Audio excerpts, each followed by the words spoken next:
In the last lecture we have seen how, within the nature of man, there is an interplay of the varied forces of the macrocosm, and how the Greek soul perceived these forces of the macrocosm, and in its own way gave expression to them in what is to be found today in Greek mythology.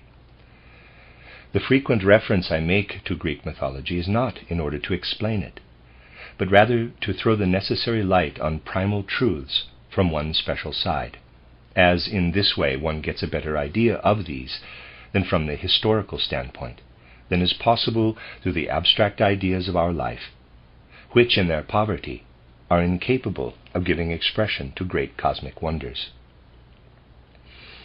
I have also shown how, in the figure of Dionysus, we meet with something that is connected with our most inward soul forces, with what I have called trials of the soul. What, in the true esoteric sense, are these trials of the soul? They occur when a man attempts to enter upon those paths of the soul which lead into the spiritual world. I gave some indication of the lightest and easiest of these trials in the last lecture. Speaking generally, we can say that they consist in this, that along the path into the higher worlds, one has experiences to which one only arrives by means of a certain preparation. The tests consist in the necessity of exerting oneself to endure the recognition of certain facts, and to confront this knowledge with calmness. Toward the end of the second Rosicrucian drama, The Soul's Probation, you were shown a fairly obvious psychic experience, and perhaps by means of this soul experience we can demonstrate exactly what a trial or ordeal of the soul is. Let us think of the figure there described as Capasius. From both the dramas we know what experiences Capasius goes through. We see how he gradually approaches spiritual life, how he first receives only premonitions of this through his healthy intelligence, which drives him from the scientific work which he had so far pursued. He has a premonition that the spiritual, intellectual world contains within it a still higher reality, and through the fact that he experiences these premonitions, and that they become quite living within him, he arrives at certain impressions which it is necessary for a man to have regarding what one might call the more external teachings of occultism or spiritual science. The imparting of occult science is quite different in principle from, let us say, scientific or literary communications. The latter work probably only upon our intellect, and perhaps directly through our intellect upon our emotional forces, whereas that man only has allowed something of spiritual science to work upon him aright, who feels the inmost life of his soul thoroughly shaken, and in a certain way entirely changed, through that which flows not as abstract content but as life from all spiritual science. It is something of this sort that Capasius feels, when, owing to his premonitions, he has wrestled through into himself.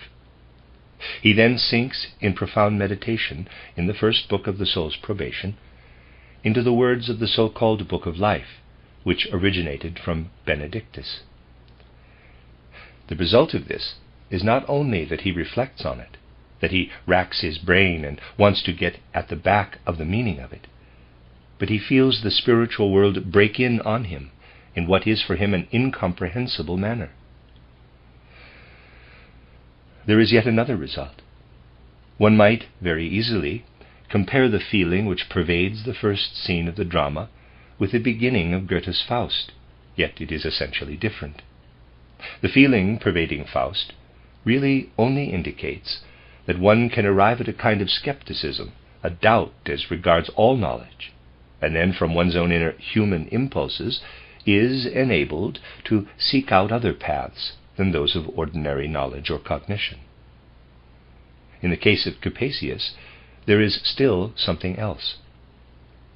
At the very beginning he is torn in two, and thrown into a state of profound uncertainty through learning to look upon doubt and ignorance as man's greatest sin. He learns to recognize that in the depths of the human soul something dwells which is not at first recognized by man's ordinary consciousness, something of which he knows nothing. A treasure lies deep down in the substrata of our souls. We conceal something within us in the lowest strata of our soul that is at first unrecognizable by normal consciousness.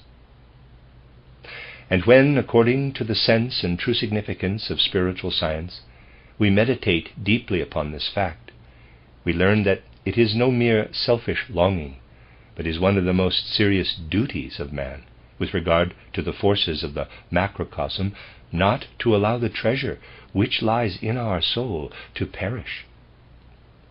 One learns that in every person living in the world there lies something in the depths of the soul, which at one time the gods took from their own body, from their own substance, and implanted within us. One learns to feel that the gods have foregone a part of their own nature, that they have, as it were, torn something out of their own flesh, and have implanted it in our souls.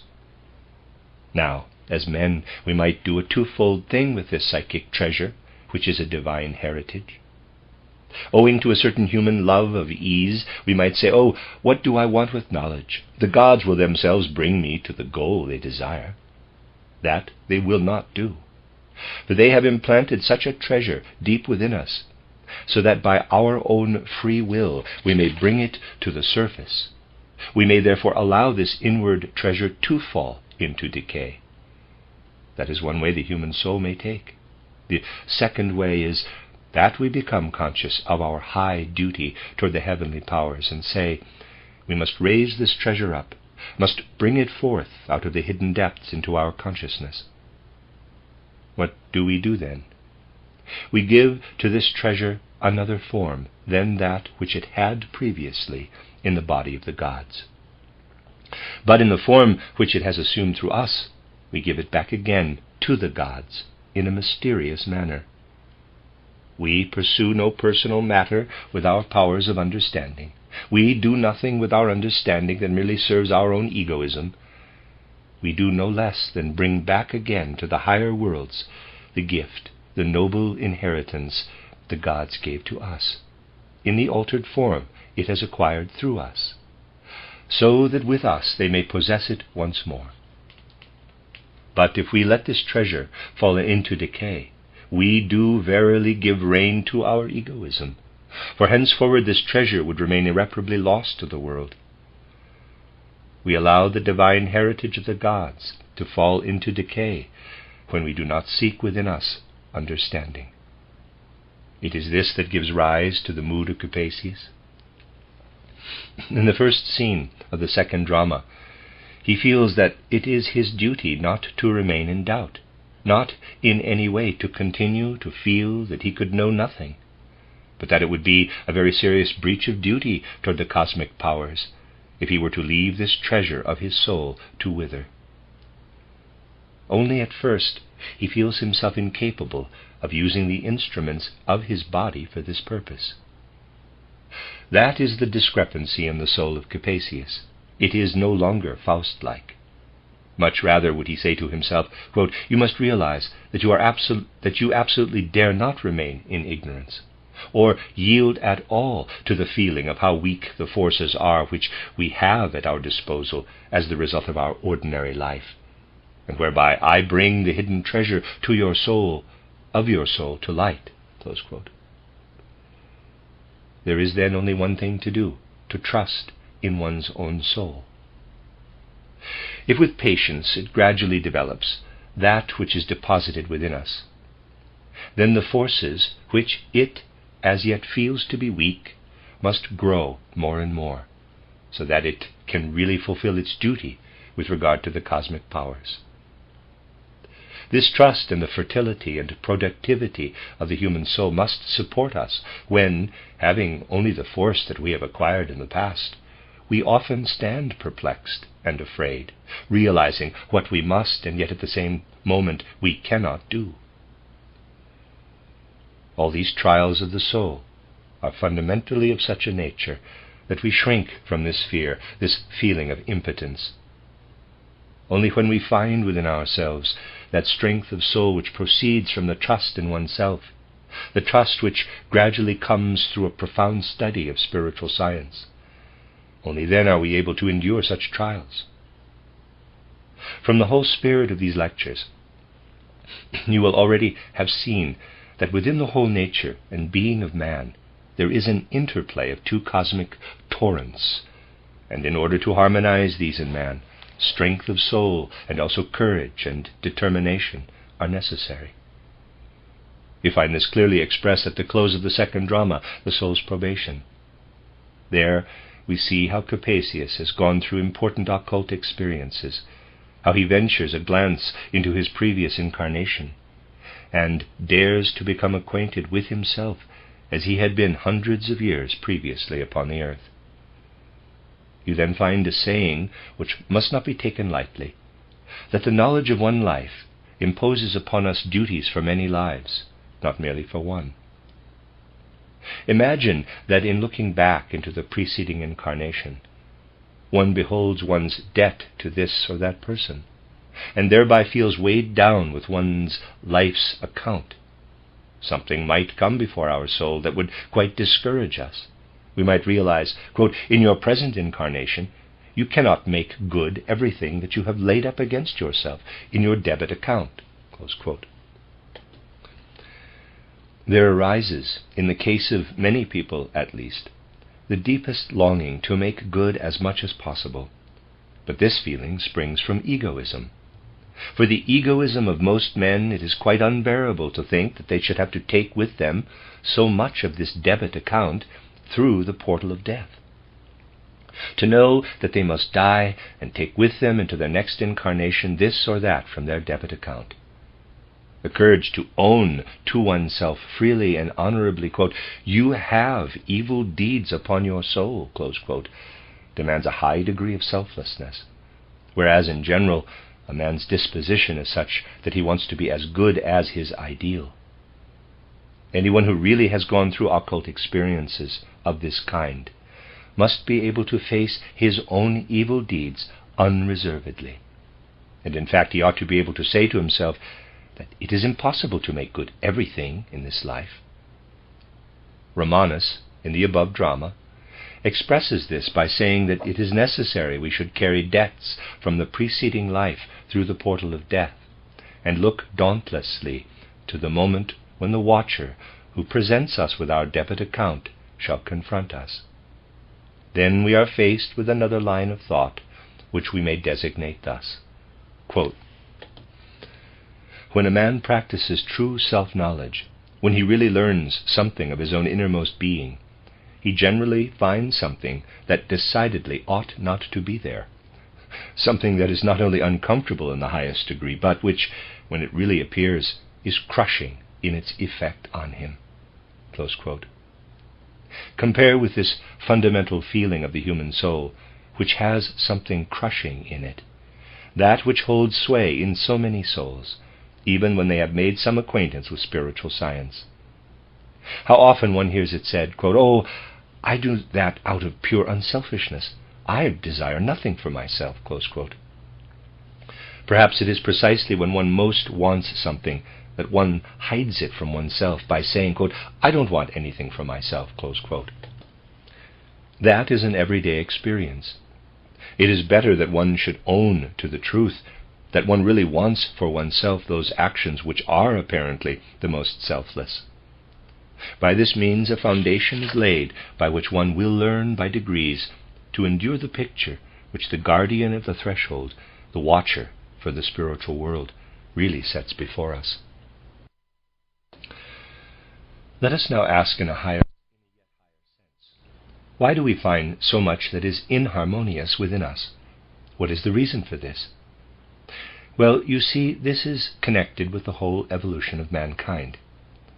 If we wish to understand why, when a man plunges more deeply into his own nature and being, he finds so much that is inharmonious, we must enter upon a more thorough consideration of the evolution of the human race.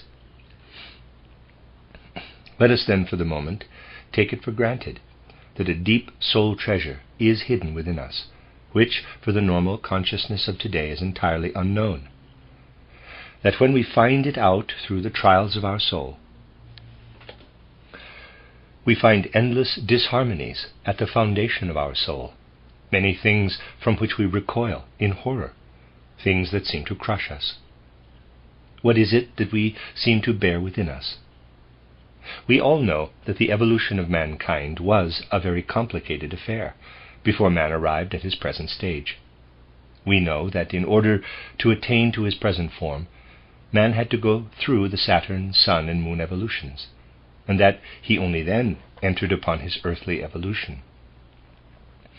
When it is once recognized by a wider circle how really complicated the true facts of life are, how nothing can be understood of what man is and of what surrounds him without looking back to this Saturn, Sun, and Moon evolution, it will be seen how infinitely naive and superficial is that which modern abstract science has to offer. Through the Saturn, Sun, and Moon evolution, there was gradually prepared and formulated what we have today as the four-principled nature of man. When the Moon evolution had run its course, man had attained to a certain stage of his evolution.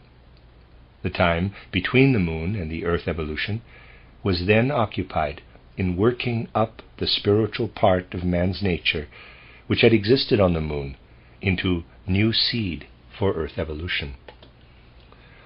How then did men arrive at the Earth as the result of the Saturn, Sun, and Moon evolution? We have already answered this question from the most varied sides. Today we shall add a fresh side. Real occult facts cannot be grasped by merely driving in a few abstract ideas, but by allowing one's mind to be illuminated from all sides, and so drawing near to the truth. The paths to the higher truths are confused, and can only be traveled by those willing to wander patiently through labyrinths. How did man, having brought over the results of his Moon evolution, enter into his Earth evolution? That which is a man's physical body today did not exist at all in its present form when the Earth was at the beginning of its evolution.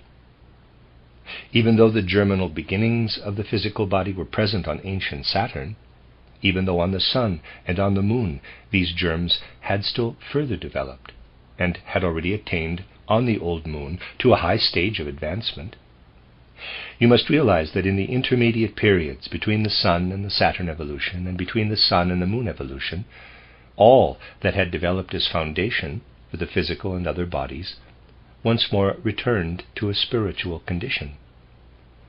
It passed over once more into supersensible substance when the Moon evolution came to an end.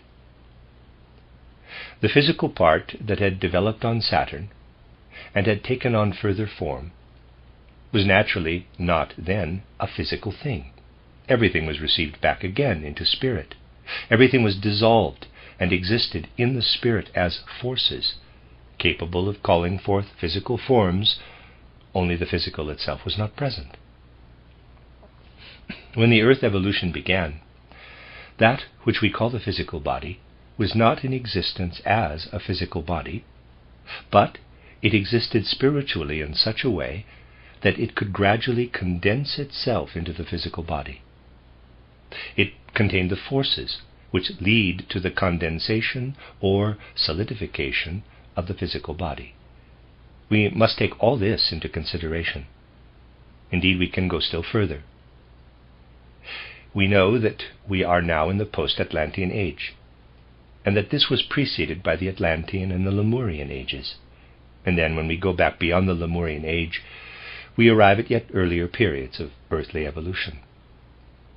But when the Lemurian age approached, man had already not a physical body in its present form. Man had certainly not a physical body in its present form. What is physical today existed then in its densest parts as etheric body.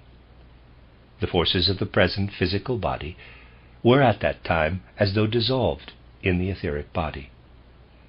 This etheric body had, however, such forces that when they condensed according to their own nature, they lead to what is now our physical body.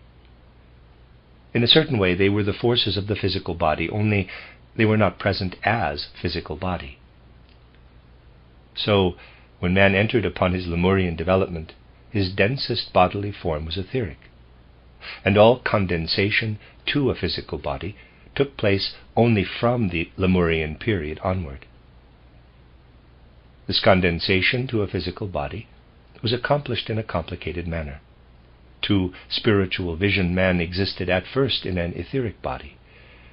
Within this etheric body were contained those forces of the physical body which had been acquired through the Saturn, Sun, and Moon evolution. These forces had the tendency to condense, so that the physical body arose by degrees, but it was not yet a physical body. Man would not, however, have become what he is today if the forces of his physical body had simply condensed in accordance with their predisposition at the time. If all that was germinal at the beginning of the Lemurian age had come to expression in the physical body of man, he would have appeared quite differently today, even in his external aspect.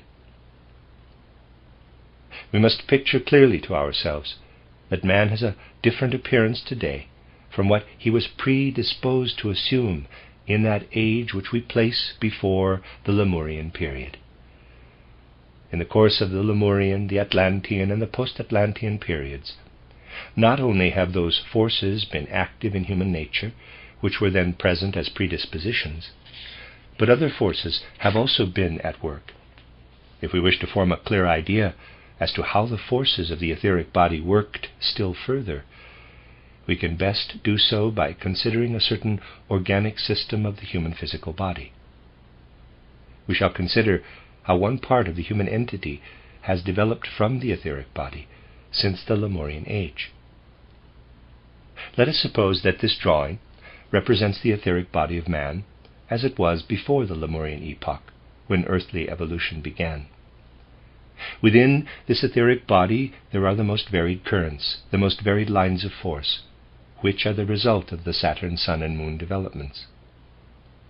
From among the currents of force within the etheric body, we select a certain number, which had as their aim and tended to bring about all that within the human organism we might call the circulation of the blood, with its central point in the heart. Thus, there were forces which, under the conditions on ancient Saturn, Sun, and Moon, were anchored in the etheric body before the age of Lemuria, and which consolidated in such a way that from them could spring as physical result the blood system, with its central point, the heart. We have thus turned our attention to that organic system which, from the Lemurian age onward, proceeded as a physical condensation of a certain type of forces belonging to our etheric body. As you can see, that, given the necessary treatment, ordinary salt will crystallize out of a solution of salt and water, so in a higher sense it is with what we call the blood system and the heart. This crystallizes out of those forces of the human etheric body which have the tendency to condense into the physical organic system. It was only in the course of the evolution of this earth that it was first possible for them to develop into the physical heart. We shall see later why this first took place in the course of the evolution of the earth, and had not already done so in the course of the moon evolution. What really does the blood system and the heart mean for us? They are condensations of the etheric world, of the forces of the etheric world. As regards earthly evolution, a kind of death would have come to pass at the moment these forces acquired the density of our physical heart and physical blood. In other words, those forces which are condensed within our heart and blood system. The most significant and mysterious part of earthly evolution is that not only did this condensation take place, not only did the forces which have been brought over from the old Saturn, the old Sun, and the old Moon solidify into such an organic system, not only did what was in the etheric body become physical body, but that for each of our organic systems within earthly evolution, an impulse entered through which that which had formerly been etheric and had condensed to physical was again dissolved and was again transformed into ether. Thus it is among the most important impulses of our earthly evolution that etheric forces, after having condensed to an organic system, are not left in that state, but that other forces or impulses come into play which dissolve them again in their turn. At that same moment in earthly evolution in which our human organs attained their greatest density, certain powers of the macrocosm again dissolved the substance of these organic systems, so that what in earlier days had filtered, as it were, into these organic systems emerges once more. It is in the heart and the blood coursing through it that we can observe occultly with the greatest exactitude how this dissolving process takes place, and how the earth impulses intervene in the substances of such an organic system. To clairvoyant vision, something continually streams forth from our heart as the result of the circulation of the blood.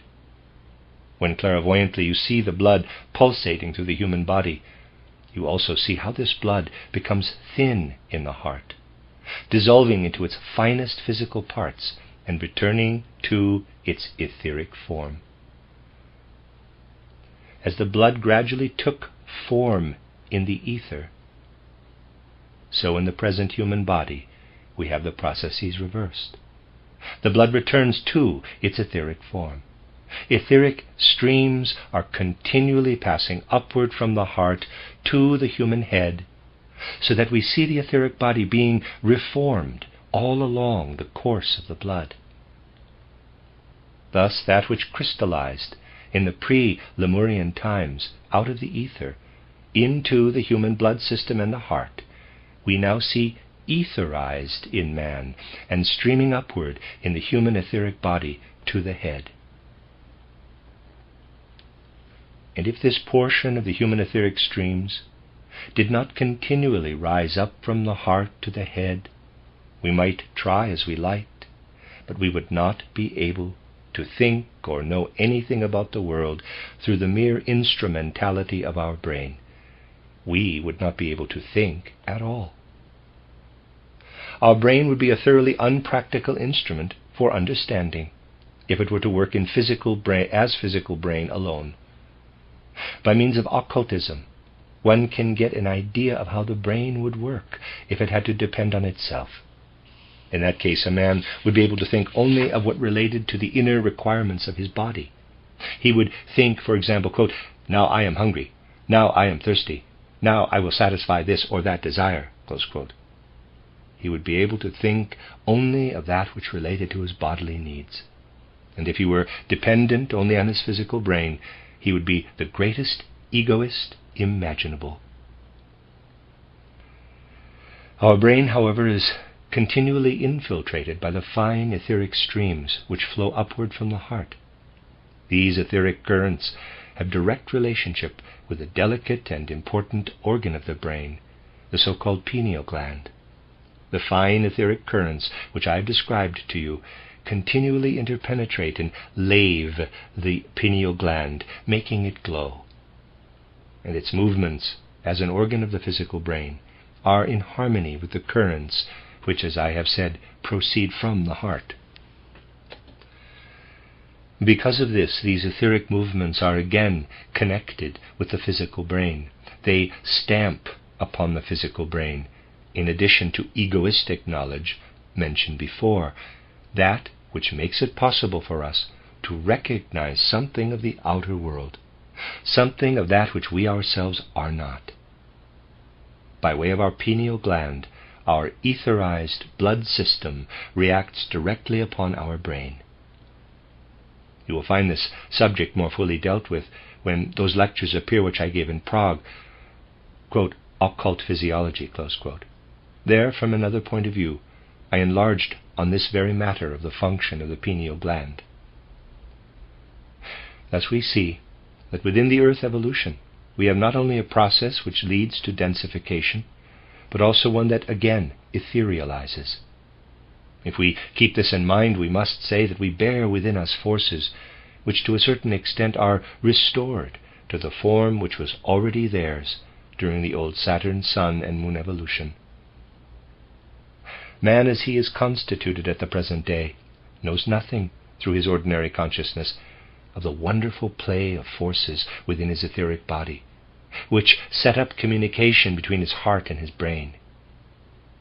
Anyone who, in the course of his occult training, becomes conscious of these etheric currents is aware of them in a peculiar way. And here self-knowledge offers something that is in the highest degree significant.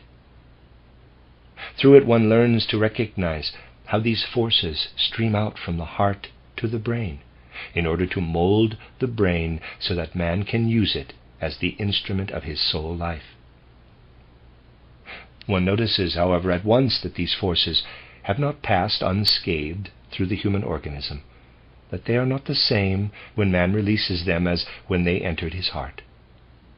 All that the man has meanwhile developed out of the unconscious part of his being in the way of lower impulses and desires, all that is passed into his own nature, is carried along with the etheric stream which he reforms from out his heart. In old Lemuria we received it in a certain way as a pure etheric stream which had no other desire nor will than to condense into the wonderful wisdom-enfilled structure of the heart. We then lived on as physical men with this heart and blood system. We passed through various incarnations without knowing anything of this condensation of our former etheric body to the physical heart and blood system. We have, however, become permeated with all that has passed through us as desires and longings, sympathies and antipathies, affections and passions, habits and errors. And by all these, the etheric body which has recently come into being and passed upward to the brain is permeated and dimmed. This we send upward from our hearts to our brain, and of this we now become aware in true self-knowledge. We become aware that we cannot render again to the gods in the same way what we have received from them into the depths of our bodily life, but we can only return it sullied by our own nature. We must now gradually approach that which has just been described as a kind of impurity of our own nature. If this is to be understood, we must keep in mind the following. When the Saturn evolution began, and indeed before it had begun, the etheric current of all humanity and of all earthly evolution was, as has been stated, as yet one single stream. And it was precisely at the moment the Saturn development began that the division, the duality, in the forces of the macrocosm arose. Why this arose we shall explain later. At present we desire only to mention the fact. It was only at the moment when the Saturn development began that duality first entered into all macrocosmic activities. This duality is referred to in Greek mythology, where it makes ancient Saturn, or Kronos, as the ancient Greeks called him, the opponent of his father Uranos, thereby showing that this mythology was aware that originally unity obtained among all the macrocosmic forces. But when ancient Saturn, or Kronos, began to crystallize, something that was hidden within the nature of Saturn started opposition to the universal course of evolution. A duality made its appearance. And if we abide by previous statements, we might put it thus, quote, "The sum of the divine spiritual beings who controlled evolution when Saturn began its existence divided into two camps." Close quote. Thus we have one stream of evolution which participates directly in everything that happened throughout the Saturn, Sun, Moon periods down to our Earth, and another stream side by side with this. To use a homely comparison, you might picture this adjacent stream somewhat as you picture the atmosphere which surrounds the Earth as a finer substance, compared to the denser parts of the Earth, the water and the solid Earth. So we might also picture to ourselves that a denser evolution occurs on Saturn, Sun, and Moon, but that this denser evolution is ever surrounded by a more ethereal one. We might picture to ourselves that the divine spiritual beings of ancient Saturn, Sun, and Moon worked directly upon their own substance, but that there were always other divine spiritual beings in the periphery, who on their side surrounded the spiritual beings active in Saturn, Sun, and Moon as the air surrounds the earth. We have indicated here the realms of two classes of gods or spirits, one of which participated directly in everything, entered into everything that happened successively on Saturn, Sun, and Moon. The other generation or class of gods kept themselves somewhat at a distance and only intervened from outside. And we must now try to form some idea of how the one kind of God stood related to the other kind.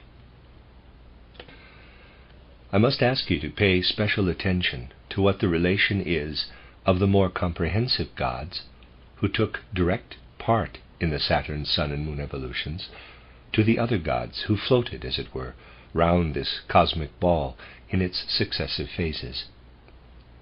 You can best form an idea of this when you consider man. Take the human soul. It thinks. This means that it brings forth thoughts. That is a process which takes place in us, and is caused by the fact that on one hand we are this real psychic being, and that on the other hand we are continually progressing, and our thoughts, as it were, continually veil this soul. As regards his thinking, man is still a psychic being, at a relatively lower stage of organization. Those beings whom we have just now designated as gods, and have divided into two categories, stand on a far higher level. Picture to yourselves that man was not only in a condition to grasp his thoughts merely as thoughts, but that the human soul was so strong that what it thought immediately became alive. That man could bring forth thoughts as living entities.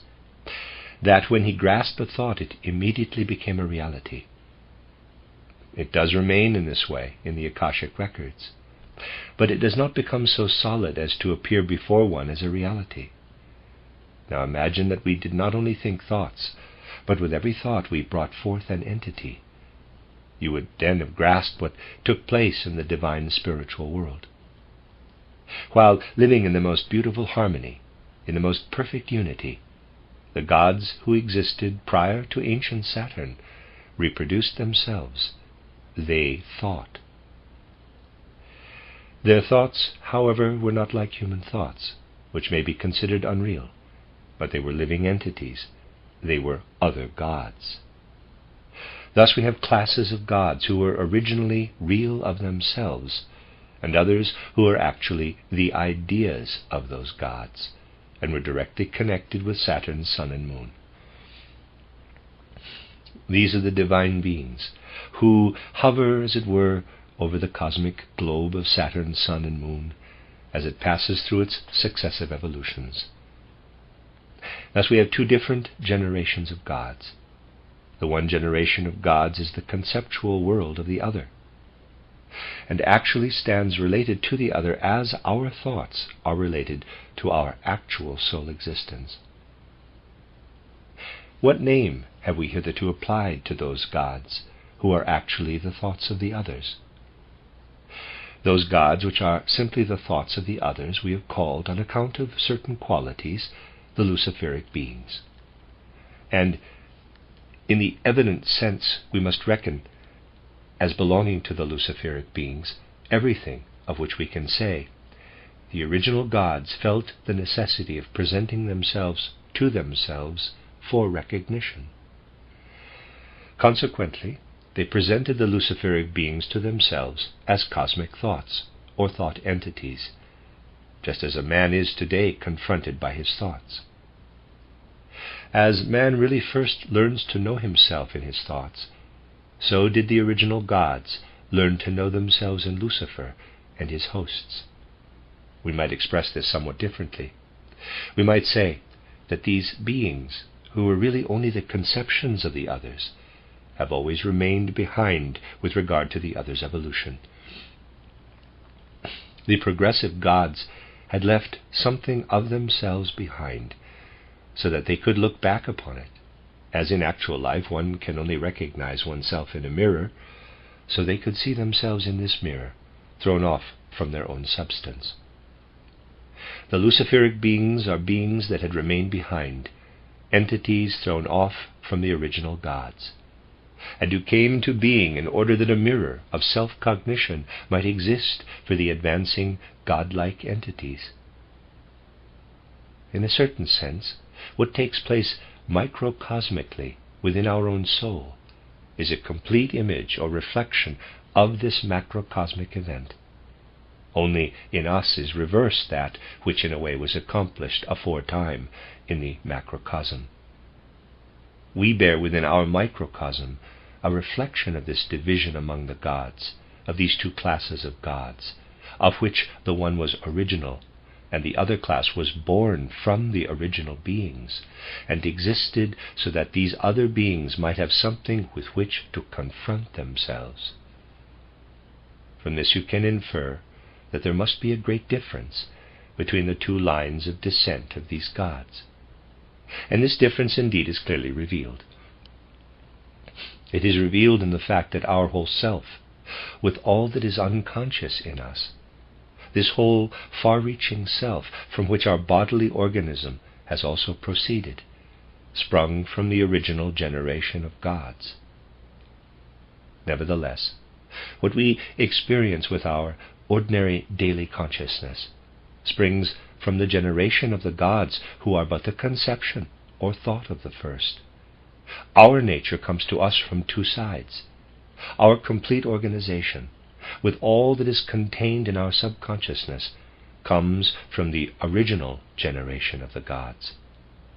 That of which we are conscious comes from the other class of gods. Hence we find, when we enter deeply into our life of thought and ideas, that this youngest daughter, so to say, of a line of gods, is in a highest sense but a reflection, a presentiment, and we are aware of the unreality, the elusive thought-like character of our conscious life, like will-o'-the-wisps. This was something that was also evident to the pupils of the Greek mysteries, for it was clearly revealed to them. In the whole course of advancing evolution, there are to be found streams of divine activity which are all-embracing, and which permeate us unconsciously with their whole essence. There are others, however, which are only able to receive the ordinary normal consciousness. It becomes clear to the Greek pupils of the mysteries that they must disregard normal consciousness and must turn to the ancient gods, who are also called the gods of the underworld, in whose nature Dionysus also had a share. Only by doing so could they acquire knowledge of the true nature of man. There is one being only within earthly evolution, through whom a quite new element of clairvoyance, and also a new element of soul and will power, permeated by occult forces, can enter into us. Up to a certain point of time, it was indeed only possible for that to enter man which I have just described as proceeding from the line of divinities who brooded over ancient Saturn, Sun, and Moon evolutions. This entered human consciousness from outside, without man having to descend into his inner being, into the realm of the lower nether gods. Only such knowledge could enter as could never have attained to actual world reality. By external means of knowledge, it was possible for man to attain to actual reality. To gain this, something would have to mingle with that which entered man's ordinary consciousness from without, during the long periods of the Saturn, Sun, and Moon evolutions, something that was not merely the thought life of the lower gods, but which was reality. This something which had to enter caused that which confronted us as our life of thought, the unreal, non-actual, to be suddenly driven out, and for a moment it was filled so full of substantial reality that a specially outstanding thought was able to endure, to remain near us like our own soul, as reality. Something had to intervene if the divine beings hovering in the periphery were to continue to work as hitherto. They had worked for all ages through the wider self, right down into our bodily organism.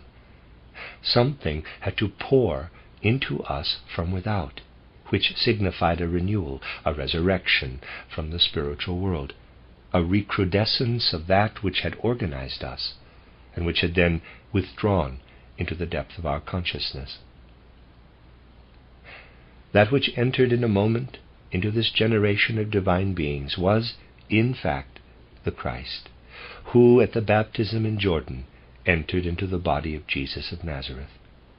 With Christ, a divine being entered physical life by the same path as was chosen by those gods who at an earlier time were really only beings evoked by the thoughts of other gods. Now for the first time a real being appears, one who is not in the same sense merely a conception of other gods, but who is a substantial, independent being. From celestial space, where previously only the ideas of the other gods had lived, there comes a divine thought which is actuality. How could this come to pass? Through the fact that the significant event of the baptism by John in Jordan had long been in preparation throughout the whole course of human evolution, through the Saturn, Sun, and Moon evolutions. That which happened by the Jordan, and later through the mystery of Golgotha, is the echo of another most important event, which had taken place in a very distant past, which we must relegate to the old solar evolution. In the evolution which has so far taken place, we have the Saturn, Sun, Moon, and Earth evolutions. In the Earth evolution was experienced the mystery of Golgotha and the baptism by John in Jordan. During the old Sun evolution, we are able to discover by means of the Akashic records another most significant event, which may be described in the following way.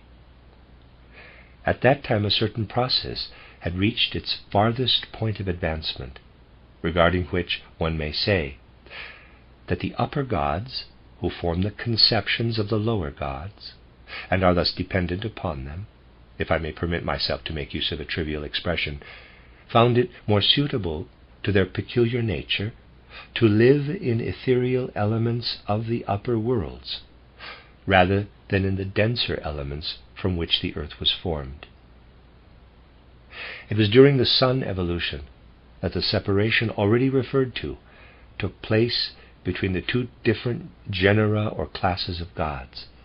One, that of the real ancient gods arranging to continue to dwell with the elements, with earth, water, and air.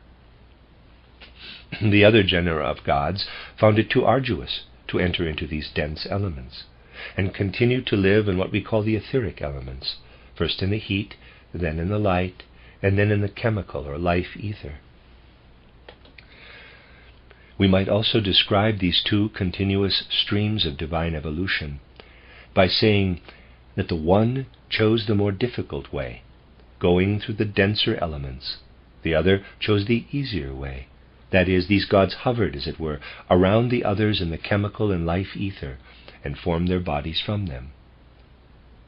Everything which lives in these finer etheric elements formed their bodies in the same way. Everything that developed forces, enabling them to live at all permanently in these more rarefied elements, and this took place principally during the old Sun evolution. About the middle of the solar evolution, however, a stupendous event took place, namely, that during this period of being developed forces which were in opposition to these finer, more rarefied etheric elements. In contradistinction to the mystery of Golgotha, the great earth sacrifice, we can speak of a solar sacrifice, which consisted in this, that a being did certainly choose his dwelling place among those gods who desired to live only in the finer elements, but he developed forces of a so much denser quality as were suited to the elements of the earth. Thus, ever since the Sun evolution, we have had a being in the ranks of those who were really only armed with forces suited to the etheric world, who from within etheric realms had an inner relationship to what appertained to the earth. From the time of the ancient Sun evolution, this being had awaited the right moment to introduce into the earth those forces which he had evolved. The greatest service rendered by Zoroaster was that he realized this and declared, "Within that which shines in the heavens above as the sun, something has remained behind from the ancient sun, and in it meantime dwells this being." But the time drew near when this being was to bring down to earth a form which was suited to the elements of the earth. The moment came wherein mankind, though itself really not yet mature enough to recognize this being, who is compounded of the substance of the etheric world, could still at least recognize his reflection. It was a preparation, and for reasons which we shall hear later, this being revealed himself in the course of evolution, not at first as himself, but as a reflection. This can be made more comprehensible by saying, this reflection bore the same relation to reality as the moonlight to the direct sunlight it reflects. That being who had prepared himself for his great act of Golgotha during the old sun period was first shown to men in his reflected image, and this reflection was called by the old Hebrew people Yahweh, or Jehovah. Jehovah is the reflection of Christ, being in essence the same as Christ, only seen aforetime, as it were prophetically. He showed himself thus prophetically, until the time came when this mighty being could show himself not merely in his reflection, but in his own original form. Thus we see the event of greatest importance for the earth foreshadowed on the ancient sun. We see humanity prepared for Christ through ancient Hebraism. We see the being who once separated himself from the earth and took up his abode in the sun, descending to earth once more. But we also see how he is shown to man at first in a reflection, as an idea, as it were, or a presentment. As the upper gods stand related to the lower, so is Jehovah the presentment of the real Christ. And for those who can see profoundly into things, he resembles him exactly. Hence, in a certain way, we can speak of Jehovah Christ. And here we come in contact with the true meaning of the Gospels, where we are told that Christ himself said, quote, "If ye desire to learn to know me, then must ye also know what is said of me in Moses and the prophets." Close quote. Christ knew well that when in the olden times Jehovah was mentioned, it was himself who was spoken of, that all that was said of Jehovah was related to himself in the same way as a reflection is related to its original.